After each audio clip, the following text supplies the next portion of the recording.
This is Infants on Thrones. Listener Essay. Listener Essay.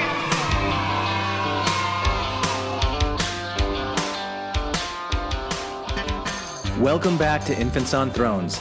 I'm Glenn Ostland, and this is our November 2018 Listener Essay Contest, where you, the listeners, get to say what you want to say, how you want to say it, where you want to say it, and it is more than a privilege that where gets to be here, that we get to host these on Infants on Thrones, where so many of us are all infants, sitting on different kinds of thrones, right? Today's essay comes from Cristina and is titled, Just Your Average Not-So-Mormon Mom. And after you listen, please go to our website and vote for it and provide the author some personal feedback. Winners will be announced in early December. First place gets $200, second place $100, and third place $50. All right, ready, set. All right, go ahead. I would consider myself a true believing Mormon 6 to 8 years ago when I thought things made sense and I could conveniently sweep my questions about polygamy and the afterlife under the rug and shelve them in my mind. However, I don't think I ever really agreed or bought into the whole thing. As a child, I was very much a tomboy and absolutely hated having to wear a dress to church. So much so that my mom sewed me a pants dress with wide legs to look like a dress. Although I'm cool to wear dresses now, I've never bought into the role of women and felt like an outsider to this secret club of nurturing mothers. As an adult, questions started to form when my aunt, who is gay, began spending more time with my family, helping me with kids, and being generous both with her time and money. She showed great kindness and compassion, and I started to wonder if people were really gay and it wasn't a choice. Why would God create them that way? I moved to an extremely conservative and backwards ward in central Utah. Soon the discussions in church turned to the latest political battle over gay marriage.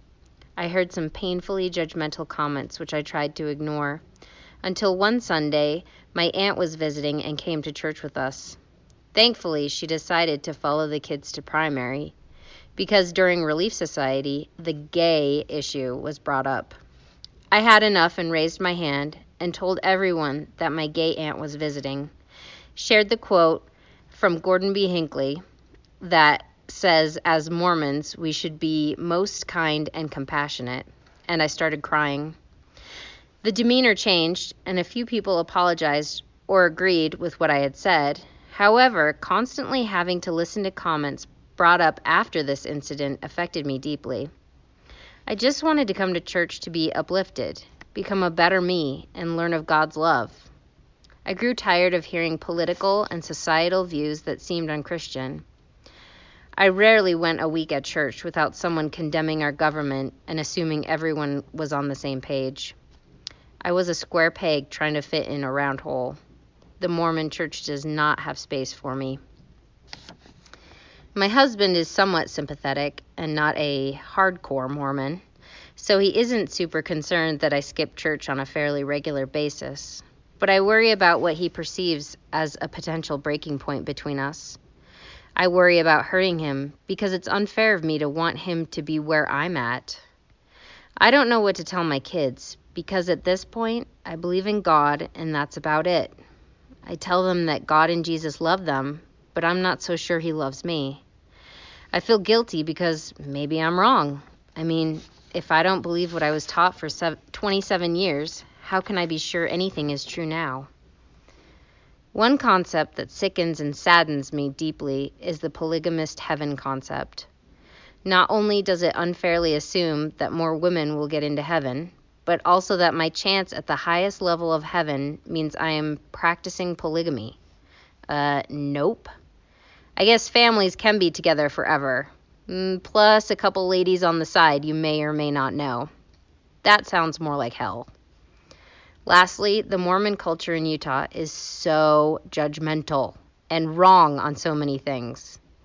A mother of a young man in my ward once told a young lady that it's not appropriate to wear a certain dress because it was too distracting for her son.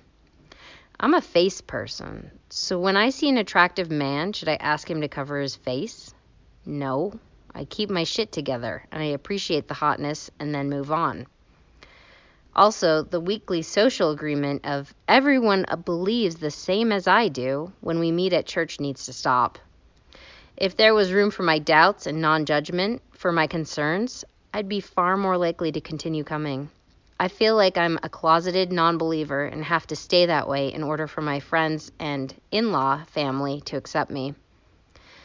So here I am, tired of the mental gymnastics and keeping my opinions quiet. I just want to be a good human and be like Jesus, but the Mormon church and Utah culture is in my way. Hey, that was great. All right, listeners, don't forget to go to our website and vote for this essay, provide some feedback. And if you've got something you want to say and you can squeeze it in before the end of November, record your own listener essay, send it to us, we'll post it. Come support us on Patreon. And as always, thanks for listening to Infants on Thrones. Hi, this is Hillary. Matthew, Ryan, Carol, Keith. Ashley. And I like to play bingo online while listening to Infants on Thrones. You can comment on this episode on the website, infantsonthrones.com. If you really like what you hear, give the Quorum a 5-star rating and write a short review on iTunes. I did. Anyone for the closing prayer? Thank you for listening to Infants on Thrones.